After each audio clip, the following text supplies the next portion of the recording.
இந்த குடியரசை காப்பதற்கு எத்தகைய புரிதலோடு போராட்டம் நடக்குதோ அந்த அளவுக்கு அந்த கட்சிகள் ரெஸ்பாண்ட் பண்ணுவாங்க. வெள்ளத்தனைய மலர் நீட்டம்.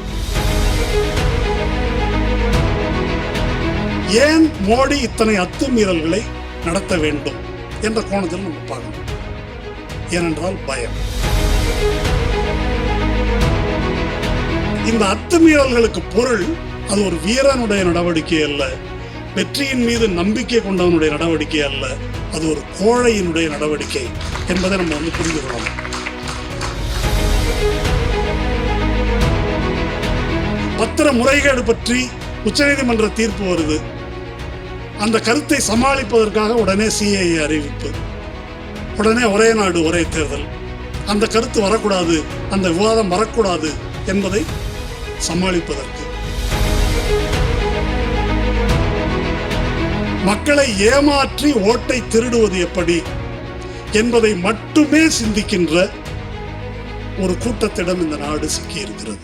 இந்த வீடியோவை உங்களுக்கு வழங்குபவர்கள் Paces Pay, secure digital payments with multiple features and great success rate. தேர்தல் அறிவிக்கப்பட்டு விட்டது. கால அட்டவணை மோடிக்கு ஏற்ப, மோடியின் பிரச்சார வசதிக்கு ஏற்ப அறிவிக்கப்பட்டிருக்குது அப்படின்னு எல்லாருக்கும் தெரியுது. தமிழ்நாடு முதல்ல ஒரு நாட்டி வந்துட்டு இருக்கும்போது தமிழ்நாடு தான் முதல்ல என்று யூகித்தோம். அது போல தான் நடந்திருக்குது. மோடியை கேட்டுக்கிட்டு உங்களுக்கு எப்படி தேதி வசதின்னு கேட்டு அப்படித்தான் இது அறிவிக்கப்பட்டிருக்கு. மகாராஷ்டிராவில் 5 கட்டம், பெங்காலில் 7 கட்டம். எங்கெல்லாம் மோடி அதிகமாக போக வேண்டிய தேவை இருக்குதோ அங்கெல்லாம் அதற்கு தகுந்தாற் போல இது அறிவிக்கப்பட்டிருக்கிறது. இந்த கூட்டத்தின் நோக்கம் இங்கே அறிவிக்கப்பட்டிருப்பதை போல வடக்கு தெற்கு கட்சி வேறுபாடுகள் இவற்றையெல்லாம் கடந்து பாசிசத்தை வீழ்த்துவதற்கு, இந்த குடியரசை காப்பதற்கு எப்படி ஒன்றுபட வேண்டும் என்பதை நாம் பேசி வருகிறோம். தமிழ்நாடு பிஜேபிக்கு ஒரு சவால் தான். எனினும் இது நாடு தழுவிய ஒரு கூட்டு முயற்சி. 24 நாம் வென்ற பிறகும் இந்த போராட்டம் நிச்சயமா தொடரும். அதை நாம் மனதில் வைத்துக் கொள்ளலாம். வெற்றி பெற்றுவிட்டால் முடிந்தது அப்படி கிடையாது. இது ஒரு நீண்ட போராட்டம். இந்தியா கூட்டணியை பற்றி தொடர்ந்து பிரசாந்த் கிஷோர்ல தொடங்கி பலரும் ஒரு விஷயம் திரும்ப திரும்ப சொல்றாங்க.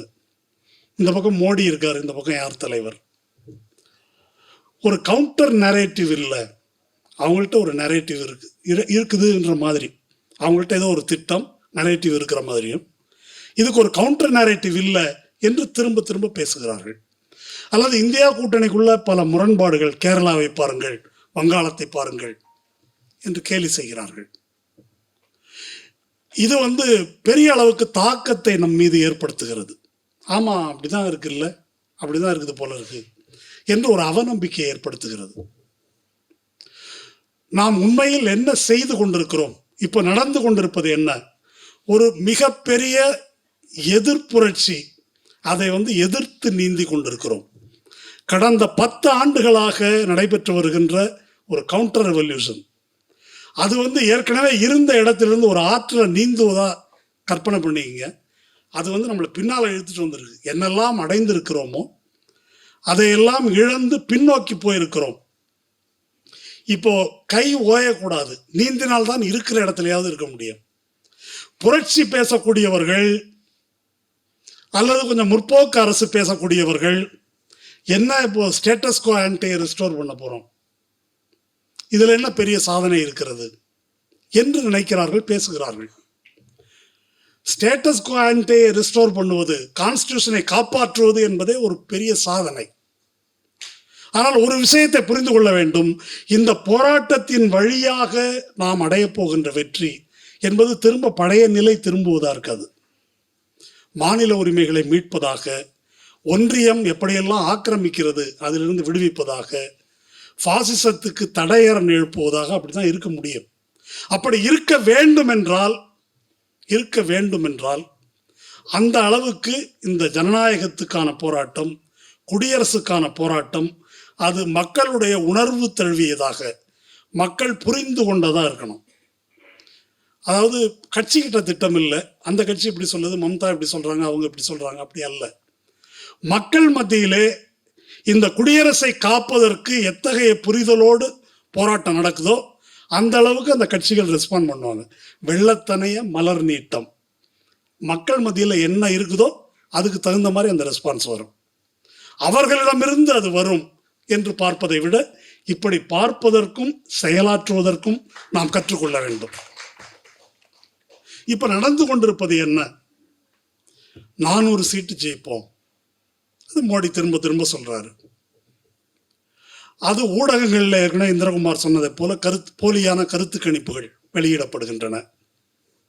தமிழ்நாட்டில் இப்படி ஓட்டு வாங்குவாங்க அப்படின்னு சொல்றாங்க. இப்போ இந்த காலகட்டத்தில் இது ஒரு பக்கம் இந்த பிரச்சாரம் நடக்குது. இன்னொரு பக்கம் என்ன நடக்கிறது அப்படின்னு சொன்னால், மோடியினுடைய நடவடிக்கைகள்.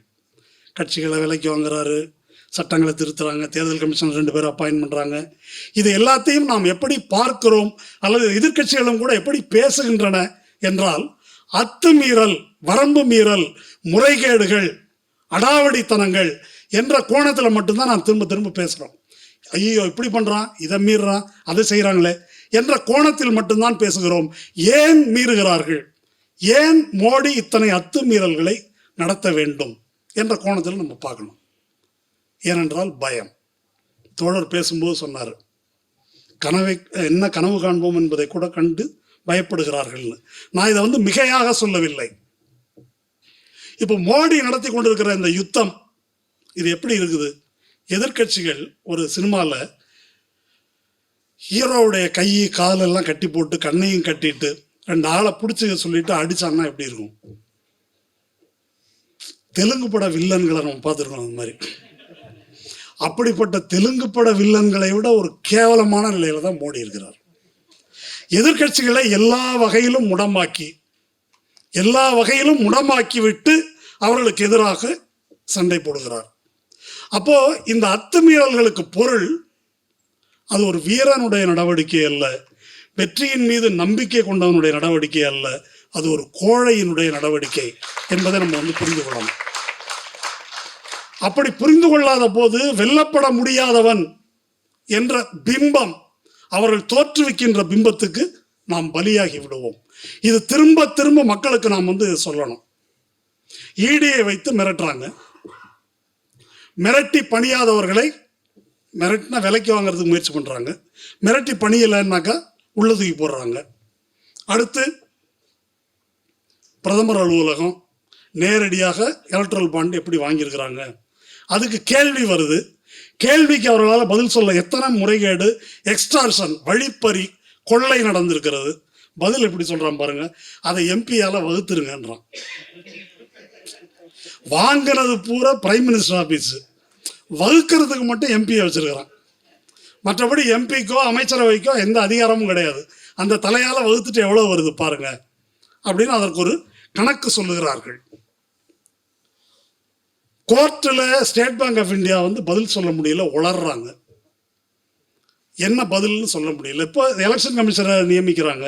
ஆதிர் ரஞ்சன் சௌத்ரி சொல்றாரு, ராத்திரி 12 மணிக்கு 200 பேர் லிஸ்ட் கொடுக்குறானா, காலையில கூப்பிட்டு 6 பேர் இவங்களை தான் தேர்ந்தெடுத்திருக்கோம், கருத்து சொல்லுங்கன்றாங்க. இது எவ்வளவு கேவலமாக இருக்கிறது என்று அவங்க சொல்றாங்க. இந்த தேர்தல் பத்திர முறைகேடு பற்றி உச்சநீதிமன்ற தீர்ப்பு வருது. அந்த கருத்தை சமாளிப்பதற்காக உடனே சிஏஏ அறிவிப்பு, உடனே ஒரே நாடு ஒரே தேர்தல், அந்த கருத்து வரக்கூடாது, அந்த விவாதம் வரக்கூடாது என்பதை சமாளிப்பதற்கு இடி, சிபிஐ, ஐடி, அங்க ஒரு திவாரி, இங்க ஒரு ஜோஷி, அங்க ஒரு திவேதி, இங்க ஒரு திரிவேதி, இப்படியே வச்சிருக்கிறாங்க மிஸ்ரா இடிக்கு. அப்போ அவர்களை வைத்து கொண்டு என்னவெல்லாம் செய்ய வேண்டுமோ இத்தனை செய்கிறார்கள். அதுக்கப்புறம் 400 அப்படின்னு ஒரு கருத்து கணிப்பையும் வெளியிடுகிறார்கள். அதான் இதை மொத்தமாக எப்படி பார்க்கணும்? இது இந்த 23ஆம் புலிகேசியில் பைல்வான் படம் வரைஞ்சி வச்ச மாதிரி தான். இந்த வெக்கக்கேடு என்னன்னு கேட்டாக்க, இது அப்புறமா 56 இன்ச்சுன்றாங்க. ஆர்னால்டு ஸ்வர்ஜ்நெகருக்கு 58 இன்ச்சு தான். இதை யாராவது சொல்லணும், ஆர்னால்டுக்கு 58 தான், நீங்கள் வேணா 68ன்னு சொல்லுங்க. இவ்வளவு ஒரு வெட்கக்கேடான கேவலமான எழுப்பப்படுகின்ற எந்த அரசியல் கேள்விக்கும் பதில் சொல்லாமல் மக்களை ஏமாற்றி ஓட்டை திருடுவது எப்படி என்பதை மட்டுமே சிந்திக்கின்ற ஒரு கூட்டத்திடம் இந்த நாடு சிக்கி இருக்கிறது. நீங்கள்லாம் ஒரு நூலை படிக்கணும், சிவம் சங்கர் சிங்கினுடைய நூல், இந்திய தேர்தல்களை வெல்வது எப்படி அப்படின்றது இந்த நூலுடைய தமிழாக்கம் வந்திருக்குது பெயர். அந்த தலைப்பு பாருங்களேன், ரொம்ப சுவாரஸ்யமாக இருக்குது. அதாவது மக்களின் ஆதரவை பெறுவது எப்படி அப்படின்னு போடல, இந்திய தேர்தல்களை வெல்வது எப்படி. அதாவது காதலிப்பது எப்படின்னு சொல்றது வேற, ஒரு பெண்ணை கரெக்ட் பண்ணுவது எப்படி. எவ்வளவு ஜனநாயகத்தினுடைய நிலையை வந்து பாருங்க. அவர் வந்து பிஜேபிக்கு ஒர்க் பண்ணிட்டு அதனுடைய அனுபவங்களை வந்து அதில் எழுதுறாரு. முக்கியமான பிரச்சனைகள் வரும்போது எப்படி விவாதத்தை எவ்வளவு சீப்பா எவ்வளவு மட்டரகமாக திசை திருப்புகிறார்கள் என்பதை எழுதுறாரு. குஜராத் தேர்தல், சட்டமன்ற தேர்தல் நடக்குது. மோடி அங்கே போய் காங்கிரஸ்காரர்கள் பாகிஸ்தான் அதிகாரிகளை ரகசியமாக சந்தித்தது உண்டா இல்லையா அப்படின்னு ஒரு கேள்வி, அதை சுற்றியே விவாதம். 2019 தேர்தல், ராகுல் காந்தி மானசரோவர் போறாரு. மானசரோவர் போகும்போது அவர் கறி சாப்பிட்டது உண்மையா இல்லையா, இது வந்து NDTVயில் விவாதம். யார் உண்மையான இந்து, நியூஸ் 18 விவாதம். ஒரு போதை மருந்து அப்படின்றது பிரச்சாரம், குழந்தை கடத்தல் என்பது பிரச்சாரம். எந்த அரசியல் பொருளும் எடுத்து விவாதிக்கப்படுவதில்லை.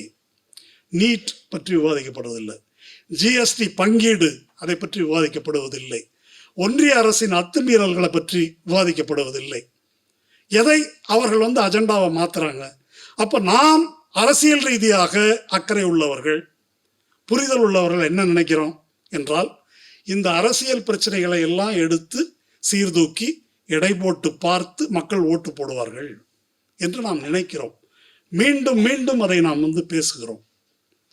அவர்கள் ஏதாவது ஒரு பிரச்சனையை கொண்டு வந்தாக்க இங்கே சோஷியல் மீடியாவில் உடனே ஃபேக்ட் செக் யூனிட் இருக்குது, அதை வந்து ஃபேக்ட்ஸை வந்து விளக்குறோம். ஆனால் ஒரு பிலீஃப் சிஸ்டத்துக்குள்ளே போனவர்கள், அதற்கு எதிராக ஒரு நம்பிக்கை, குருட்டு நம்பிக்கைக்குள்ளே போனவங்க, அதற்கு எதிராக நீங்கள் எவ்வளவு விவரங்களை உண்மைகளை ஃபேக்டாக அடுக்கினாலும் அவர்கள் தங்கள் நம்பிக்கையை மாற்றிக்கொள்வதில்லை. மாறாக அந்த உண்மை விவரங்களை தங்கள் நம்பிக்கையின் மீதான தாக்குதலாக பார்க்கிறார்கள். ஒரு கடவுள் நம்பிக்கையோட கம்பேர் பண்ணி பாருங்க. அது கடவுள் நம்பிக்கை கொண்டிருக்கக்கூடிய ஒரு மூட நம்பிக்கை கொண்டிருக்கக்கூடிய ஒரு பக்தனிடம் நீங்கள் அறிவியலை எவ்வளவு விளக்கும் போது தன்னுடைய நம்பிக்கையை கேள்விக்குள்ளாக்குறதா தான் அவன் பார்க்குறான். அப்போ அந்த மட்டத்தில் இருக்கக்கூடிய மக்களை இத்தகைய ஒரு நம்பிக்கைக்கு ஆளாக்குவது என்பதை நோக்கி அவர்களுடைய பிரச்சாரம் இருக்கிறது. இது வந்து சிஸ்டமேட்டிக்காக திட்டமிட்டு இது வந்து நடத்தப்படுகிறது. இதை எப்படி எதிர்கொள்வது என்று நாம் வந்து சிந்திக்கணும். நாம் வந்து ஒரு ஃப்ரேமில் நம்ம பேசி கொண்டிருக்கிறோம், அந்த ஃப்ரேமுக்கு வெளியே இருக்குது இது.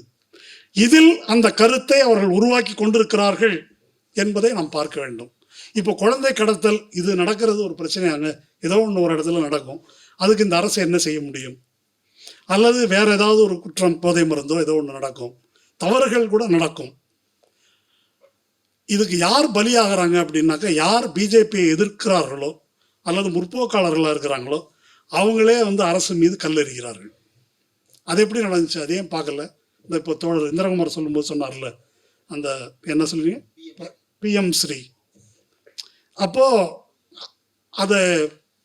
தப்பே நடக்கலைன்னு சொல்றீங்களா? இந்த கவர்மெண்ட் எல்லாமே சரியா? இப்படி வாதாடுகிறார்கள், இப்படி பேசுகிறார்கள். நாம் எதை பற்றி பேசுகிறோம்? ஒரு அரசின் கீழ் நடைபெற்ற தவறு என்பது இப்போ நமக்கு முக்கியமா, அல்லது இந்த குடியரசை காப்பாற்றுவது முக்கியமா? எது அஜெண்டா?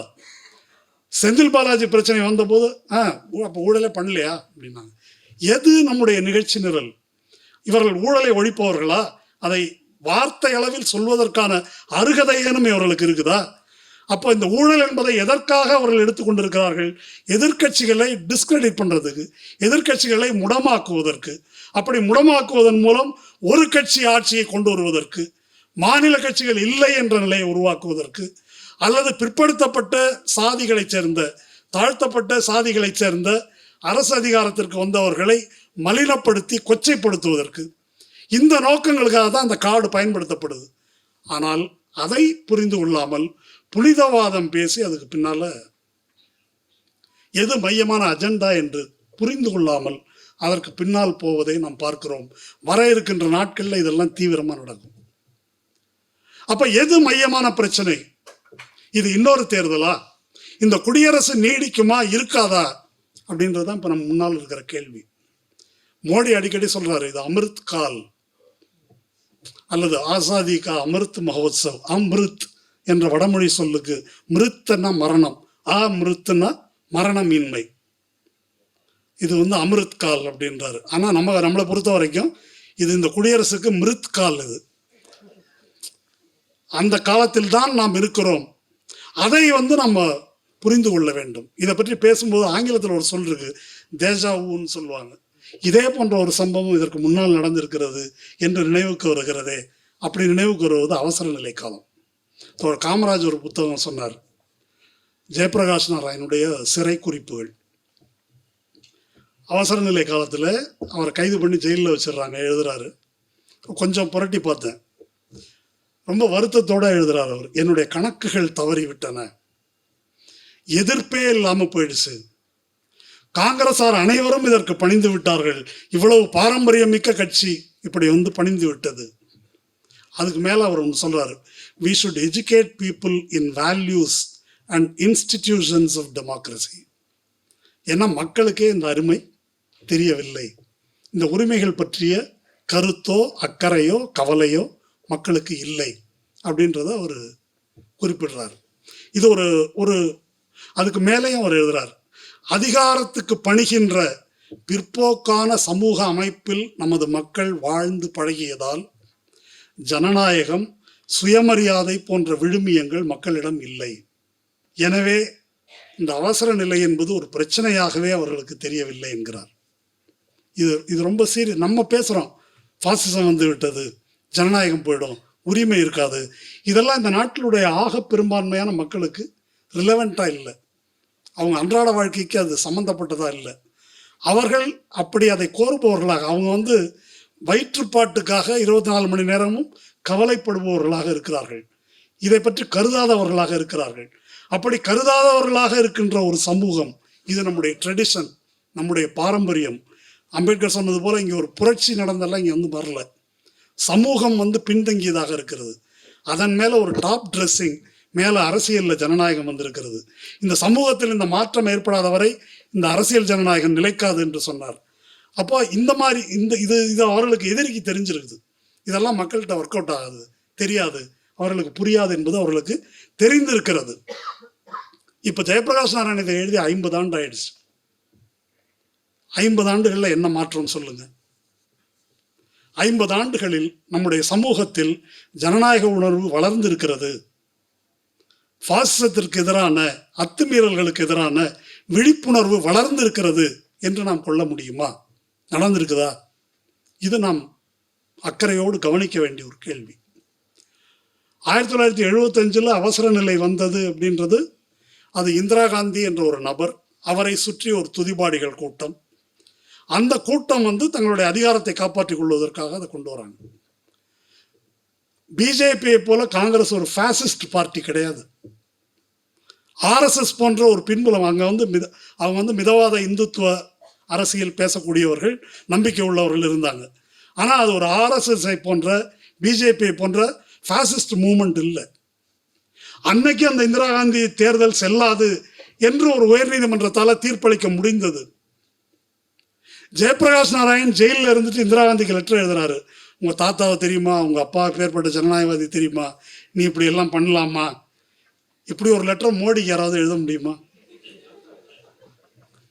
ஜனநாயகம் இருக்கக்கூடாதுன்றதுதான் அவர் வளர்ந்த RSSின் கொள்கை. மோடிக்கு எத்தனை அறிவுத்துறையினர், IAS ஆஃபீஸருங்க, ரிட்டையர்டு ஜட்ஜஸ் இந்த 10 வருஷத்துல எவ்வளவு பேர் லெட்டர் எழுதியிருக்காங்க? ஓப்பன் லெட்டர், ஐயா நீங்க இப்படி செய்யலாமா, பார்த்து செய்யுங்க, ஏதோ அந்த காலத்துல தப்பு பண்ணீங்க, குஜராத்தில் போகட்டும், இனிமே நீங்க உங்களை தான் நம்பி இருக்கிறோம், எப்படியும் உங்களுக்கு ஆதரவு இருக்கிறது, எவ்வளோ லெட்டர் எழுதியிருக்கிறாங்க. அப்போ இது அவசர நிலையை காட்டிலும் ஒரு கொடிய நிலையில் இருக்கிறோம். ஜெயபிரகாஷ் நாராயண் இதை எழுதுறாரு, நீங்க ஒரு ஐடியாலஜிக்கல் ஃபாசிஸ்ட் ஆர்கனைசேஷன் கிடையாது, அதனால இந்திரா காந்தி வீழ்த்தப்படுவார்னு எழுதுறாங்க. ஜெயபிரகாஷ் நாராயண் எழுதுறாரு. இப்போ நம்ம ஐடியாலஜிக்கலான ஒரு ஃபாசிஸ்ட் ஆர்கனைசேஷன் அது இந்த ஃபாசிசத்தை கொண்டு வருகிறது. ரெண்டுக்கும் பெரிய வேறுபாடு இருக்குது. ஒரு இராணுவ சர்வாதிகாரம் என்பது திடீர்னு ஆட்சியை கைப்பற்றுவது, அல்லது வேறு சில அரசியல்வாதிகள் அதிகாரத்தை கைப்பற்றி கொண்டு ஜனநாயகம் இல்லை அப்படின்னு சொல்றதெல்லாம் ஒரு டெம்பரரி, ஒரு மக்கள் எழுச்சி ஏற்படும், ஏதோ ஒன்று ஏற்படலாம். இது ஒரு 2000 ஆண்டு கால பார்ப்பன சமூக அமைப்பு அதை நியாயப்படுத்திய ஒரு சித்தாந்தம்.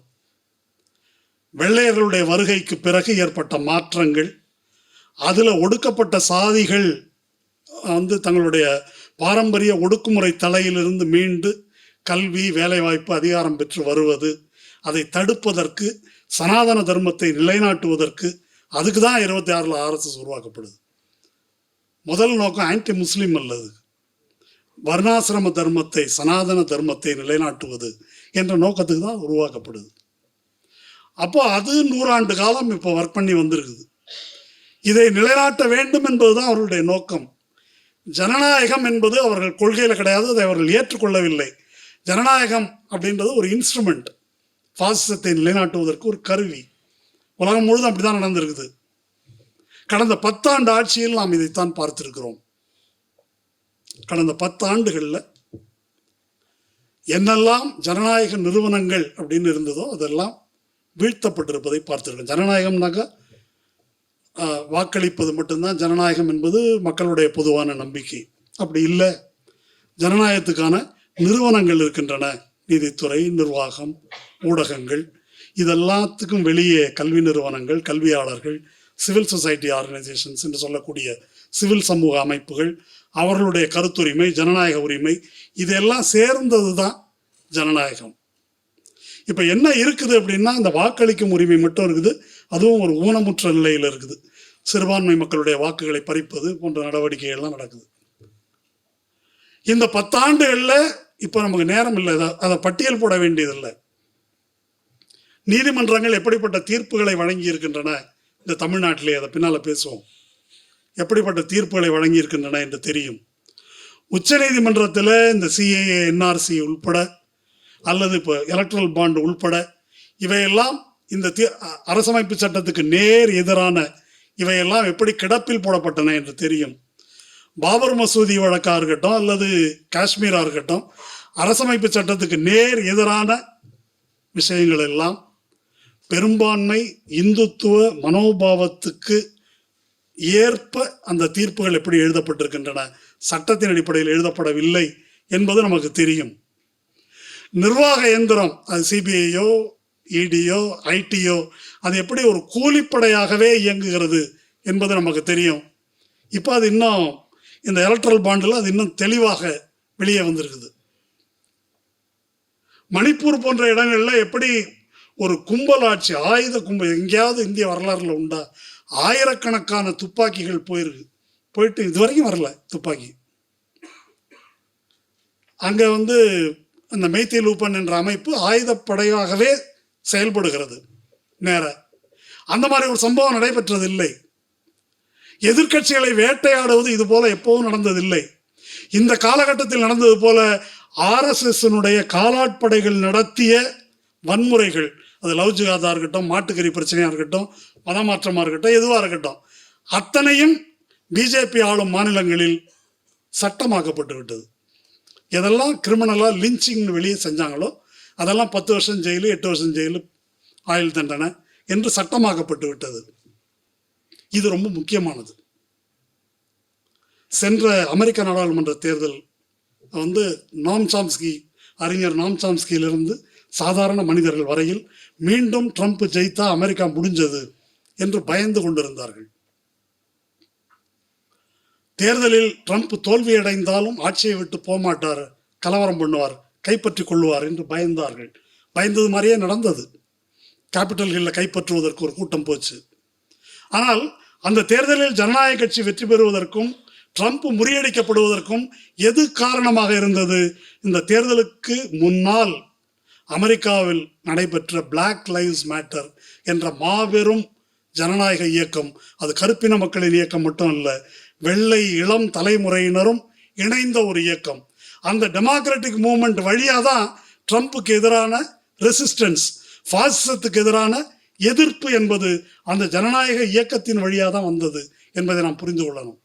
நம்ம ஊரில் அது நடக்காமல் இல்லை. ஸ்டெர்லைட்டில் பண்ணோம், ஜல்லிக்கட்டில் பண்ணோம், விவசாயிகள் போராட்டத்தில் பண்ணோம்.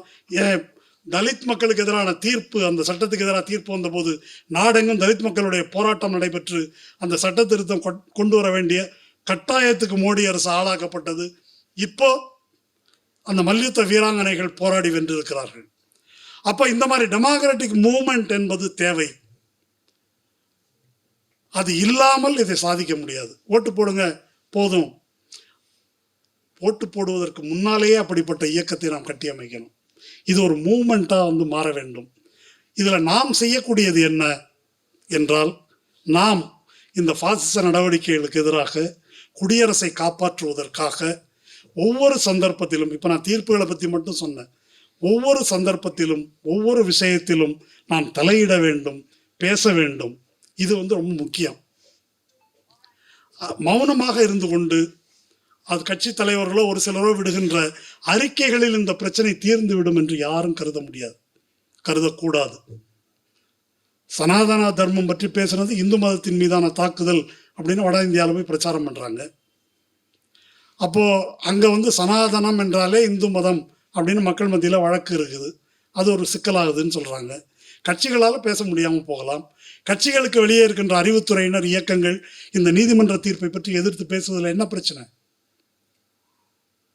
நீங்கள் பேசாமல் இருக்க அடுத்து மரத்து கல்யாணம் வரைக்கும் போகிறாங்க. இன்னும் என்ன கேவலம் நடக்கணும்? இது ஒரு 100 ஆண்டுகளுக்கு முன்னால் கூட நீதிமன்றத்தில் நடந்திருக்குமா? ஆனால் இதை பார்த்து கொண்டு சும்மா இருந்து விட்டு நாம் பெருமை பேசுவதற்கு என்ன இருக்கிறது என்பதுதான் நம்முடைய கேள்வி. அதனால் இந்த 2024 தேர்தலில் வெல்வோம். ஆனால் வென்றாலும் நாம் ஓய்ந்திருக்க முடியாது. ஒரு நாடு ஒரு தேர்தல் பற்றி தோழர் ரொம்ப அழகாக சொன்னார். சிட்டிசனுக்காக தான் ஸ்டேட்டு. இப்போ ஸ்டேட்டு சொல்கிறவன் தான் சிட்டிசன் கொண்டு வந்துட்டாங்க. இப்போ அது தலைகீழ மாறிடுச்சு. அது முஸ்லீமுக்கு மட்டும் உரியதல்ல, நம் ஒவ்வொருவருக்கும் உரியது. அதை நாம் புரிந்து கொள்ள வேண்டி இருக்கிறது. இந்த நிகழ்வுகளில் தலையிடும் போது, அதற்கு எதிராக போராடும் போது, அதற்கு எதிரான விழிப்புணர்வை மக்களிடம் ஏற்படுத்தும் போது மட்டும்தான் இந்த பாசிசத்திலிருந்து நாம் தப்பிக்க முடியும். நிச்சயமாக நாம் மீள்வோம் என்று கூறி விடைபெறுகிறேன். நன்றி. இந்த வீடியோ உங்களுக்கு பிடிச்சிருந்தா லைக் பண்ணுங்க, ஷேர் பண்ணுங்க, கமெண்ட் பண்ணுங்க. மறக்காம OH தமிழ் சேனலுக்கு சப்ஸ்கிரைப் பண்ணுங்க.